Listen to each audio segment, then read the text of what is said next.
काठमाडौँ महानगरपालिका वडाहरू 17, 18 र 25 बीच अवस्थित इकापुखु एउटा यस्तो ऐतिहासिक पोखरी हो जसले त्यहाँका समुदायसँग गहिरो धार्मिक र सामाजिक सम्बन्ध बोकेको छ। आजको अवस्था हेर्दा पोखरीमा थुप्रिएको फोहोर, चार र भूकम्पको मलबा हटाइएको छ।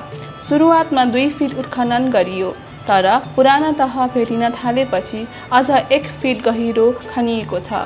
अनि भेटियो पुरानो कालो माटो। अब बाउन्ड्री वाल बनाउने कामको तयारी सकिएको छ।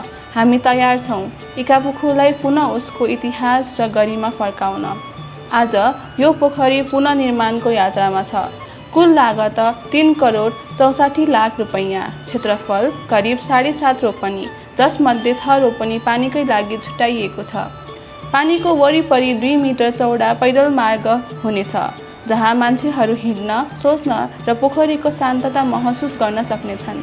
यो केवल संरचनात्मक पुनर्निर्माण होइन, यहाँ वर्षा पानी सङ्कलन प्रणाली समेत बनाइँदैछ, जुन ब्लू ल्यान्डस्केप, जल चक्र र वातावरणसँग पुनः सम्बन्ध गाँच्ने प्रयास हो।